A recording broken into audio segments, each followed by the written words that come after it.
D&D Dungeon Masters of Reddit. What is the most useless magical item you've ever given your party, and how did they use it? Part 3. My DM sold, as a town merchant of magical items, me a battering ram the size of a pencil, and would instantly enlarge to a battering ram requiring 6 people to use it.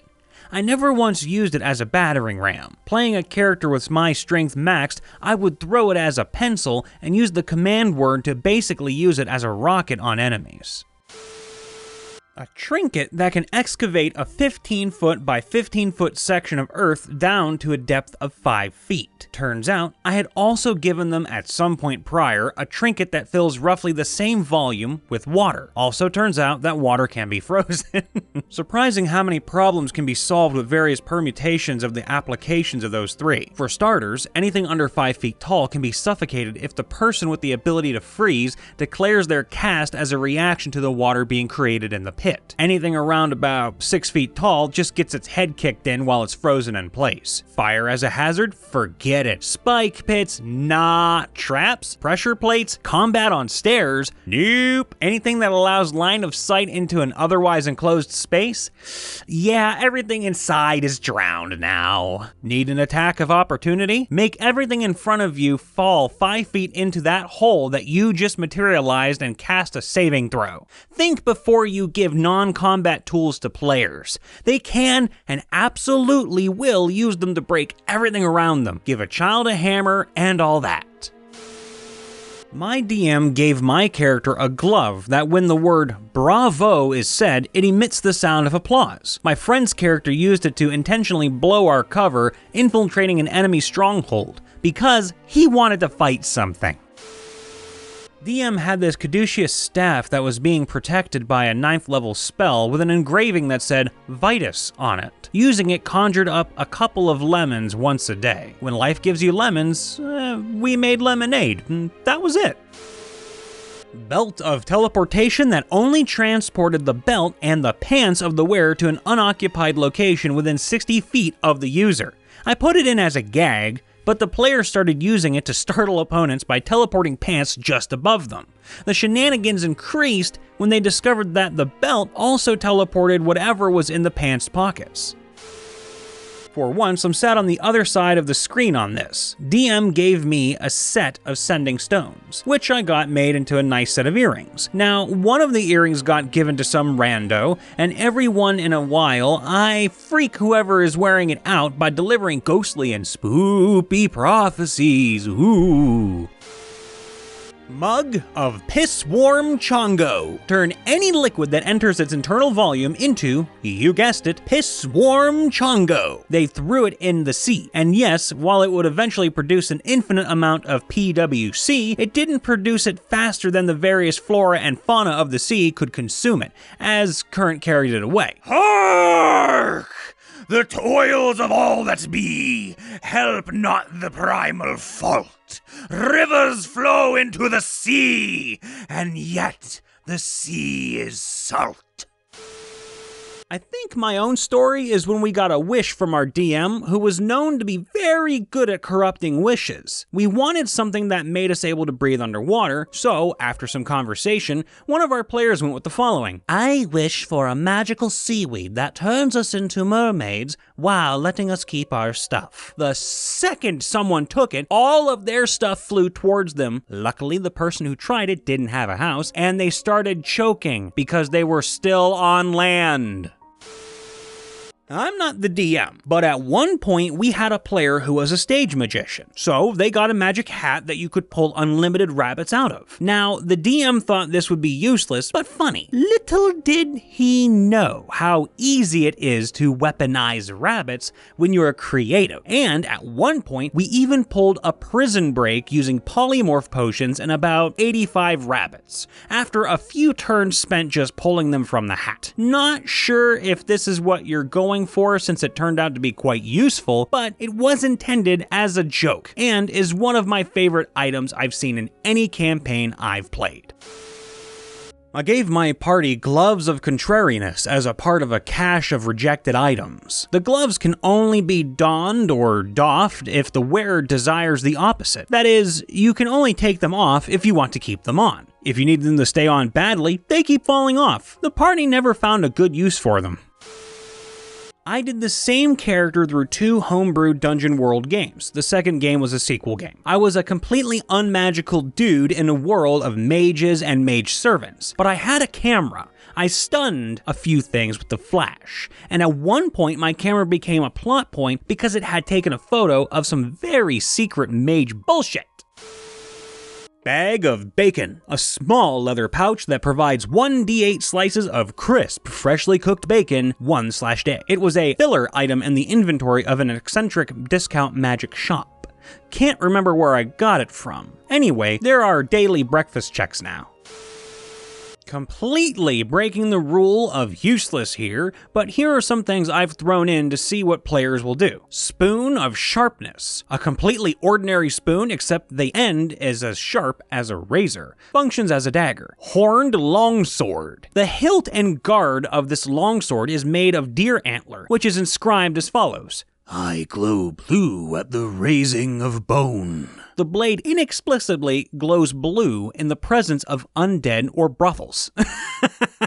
Lemonic dagger. The hilt is yellow, slightly sticky, and smells slightly of citrus. The dagger may not have been created as intended. Born of this joke, breastplate of R was intended to be a breastplate of archery, but the creator failed to complete the inscription in time. +1 breastplate. Wearer is forced to speak like a pirate. Singing sword. +1 short sword. Sword endlessly sings opera at excessive volume. Lyrics are often relevant to the situation. In several campaigns, I've thrown a homebrew talisman of wild magic at players that want to play magic users, but don't know the game well enough to be as effective as other players. The effect is often humorous or detrimental to the party, but occasionally allows me to shoehorn in a completely random plot branch. Wild magic talisman. While casting a spell, the user may elect to gain +1 to the attack roll and save DC of the spell, whichever is appropriate, and any dice rolled for the effect of the spell has a +1 modifier to it. As an example, a fireball in 5e would deal base 8d6 + 8 rather than just 8d6. If the talisman is used, the DM rolls on the D10,000 wild magic effects table. In previous campaigns, I've had effects as such as: the whole dungeon is now covered in 5 feet of snow, the corridors are 6 feet high. The sorcerer's hands are now the size of dustbin lids. This is useful as he attempts to stop sand pouring through a hole to fill the room he's trapped in. Every non-PC within 100 feet wakes up at dawn as an undead. The party is currently on a high-capacity night bus to another city. Roll initiative, fuckers. The spaceship you just cast a spell at has a portal to hell open up in its center, bisecting it. The 2 halves fall into the portal and disappear before the portal collapses. You're now in the middle of space in an asteroid belt with 4 hours of oxygen. Ideas, people. This one is my design. You now take 1 point of damage every time you pass through a doorway. This began a philosophical debate on what constitutes a doorway. Is it a doorway if there's no door? What about archways? What about a hole blown in the wall? This came so close to killing his character. One of my players found a broken drift globe in an old wizard's tower. It's basically a small globe that, when activated, floats after the players, giving off light. It's broken, so it flickers a little, but hey, light is light. They immediately paid to change its command word to sudo activate sun, painted a Groucho Marx face on it, and bemused whether or not they could make it into a sentient magic item. It was like 20 minutes of the session. My party has been carrying around a wand of disguise self they found in a magic store bargain bin for over a year, and hadn't used it yet. Except that's not actually what it is, hence why it was in the bargain bin. It's actually a wand of disguise elf, which can once a day summon an incorporeal elven servant to you to carry out a simple task for you. I was so happy with myself for coming up with that one, and so sad that they've never even tried to use it. So the pun goes unheard forever. Breeches of birches. These rough, fibrous trousers have the texture and coloration of birch tree bark. Though uncomfortable and stiff, no penalties are imposed on the wearer besides chafing. Ooh. If the owner spends a move action to stomp his feet, a fully grown birch tree will spring from the ground directly in front of them. Not useless, I guess, just odd. We were in the lair of something underground and they found a chest. Inside was a nice red pair of leather boots. That's what the adventure said. It didn't mean nothing. They were just red because the adventure said so. Players got hung up on it and in the end joked about how these must be magic boots, and in the end our elf put them on and clacked his heels together. I decided, come on, and made them draw a bright yellow path wherever he went, until he clacked his heels, like the yellow road in Wizard of Oz. They never used them because, apart from convulsed dungeons we never played in, they're not useful unless you want to be tracked. Additionally, it was not D&D and magic items are rare and super expensive, but no one wanted a pair of boots that colors the ground yellow. So when I first started playing D&D about 8 years ago, I was extremely shy and nervous to roleplay. In the second session, as we were headed to a meeting with a representative of one of the more powerful churches in the area, we came across a guy selling potions of Firewater. Guaranteed to boost your confidence. The DM and the rest of the players had a chuckle at this, as he was obviously just selling booze. I, being a naive 14-year-old who knew nothing about names for booze, I assumed this was actually some sort of magical confidence boosting potion. Fast forward to the meeting. It's not going well. I'm really nervous, for real. So decide to drink one of the potions mid-meeting. The DM tells me, yeah, I definitely feel more confident. After a few minutes he says, actually, could you slur your words a bit more? So I did, playing along. After the meeting ended, he had me roll a constitution check. And when I failed, he described how I was having a hard time walking straight and my vision was getting kind of funny. And it finally clicks. Hang on, am I just drunk? Cue the whole table bursting into laughter, not having realized I had no idea what Firewater meant and thinking I was just really into committing to this bit. Quite a fond memory of a very misinformative potions dealer.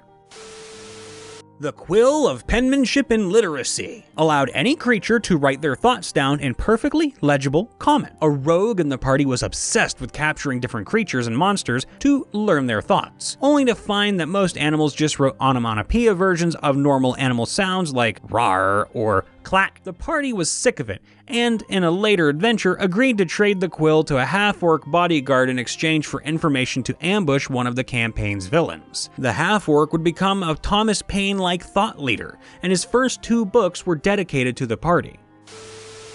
One of my players is a cleric of dreams, and I gave her a magical sleeping mask that, if put on a sleeping person, will indefinitely sustain their sleep with incredibly vivid nightmares of their future death. Another one of my players is an ASMR who has prophetic dreams. When my players were traveling between 2 cities, they encountered a man who claimed to be a guide. He said he knew the secrets to safe travels, and he played a magic banjo. My players were immediately suspicious of him, but they decided to go along with him. Over the next few days of travel, the elf ranger caught him doing several strange things in the middle of the night, poking around their belongings. But each time he had some excuse to save his hide. Until a night before they arrived at their destination, he went poking around the dream cleric's backpack and pulled out the mask. She woke up, looked him in the eyes, and then nodded and pretended to go back to sleep.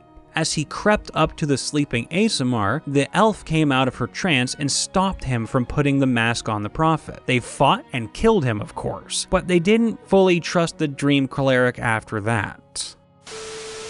Hey everyone, Brian here. I hope everyone is doing well and that you're having a good June thus far.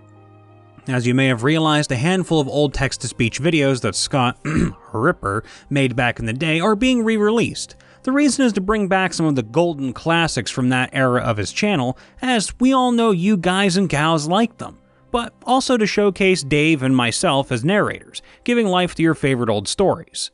Just thought I'd make that clear for anyone and everyone out there, so y'all know we're certainly not running out of content or anything. And that said, if you do have a story you'd like to share, please feel free to do so here in the comments or on our subreddit, which is linked in the description. If you're new here, then hey, hello, welcome. Hit that sub button and leave a comment saying hi if you want. We're always reading them and responding to the best of our abilities. And now, before I leave, I want to leave you with a personal message to anyone out there, anyone at all who needs to hear it. In times of chaos, in times of darkness, a lot of us don't feel like we're worth all that much. We feel obligated to speak, or to do something with friends or family, or we're anxious to go outside or to the store, or we don't feel like normal people because the world is so chaotic and distant, pushing and pulling us all sort of directions, and we just feel so crazy and in our own heads and lost and confused. I get that feeling, I really do. Anxiety, depression, all of that. I get it. And I know my girlfriend does, and I know my friends do, and I know even my parents do. So much in this world is hell-bent on keeping us apart, and we're feeling like we're abnormal for it. Like if we don't say something, then we're bad, and if we do say something, we're bad, and if we don't go out, we're not normal because we shouldn't be afraid of what's going on in the world, or hey, there's a virus out there, we should just ignore it and go about our daily lives, and we're scolded if we do, scolded if we don't. There's so many things in this world that make us feel tied down and constricted, like we're claustrophobic, stuck inside of a cave. But we're not. Each and every one of you are special in your own way, and you need to know that. And deep down inside, I think the inner child that lives within all of us, we know that we're special. You do. All of you listening knows this. It's okay to be angry, to feel stuck and insecure and afraid, because abnormal things are happening around us. But that doesn't mean that you are abnormal. That just means you're more human than people want to admit. Empathy, fear, that makes us more courageous and more beautiful than ever before. So talk it out. Vent. It's all right, and it will be all right. This world may seem dark and bleak right now, but nothing, and I mean nothing, is going to stop it from brightening back up. Every fucking time something gets really bad, it has to get worse before it can get better. So believe me, in 30 years of my life, I've seen some shit, and everything in this world's gonna be just fine.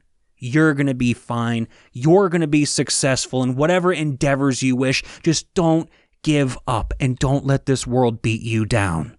Together, we will all stand, and together, things will be all right. I promise. Don't worry about it. And if you do worry, that's okay too. That's only natural. So, keep hanging on out there, all right? Have a good day. Have a good night. Be safe. Be happy. Be kind to yourself and all those around you. And we will see you again soon. Bye for now.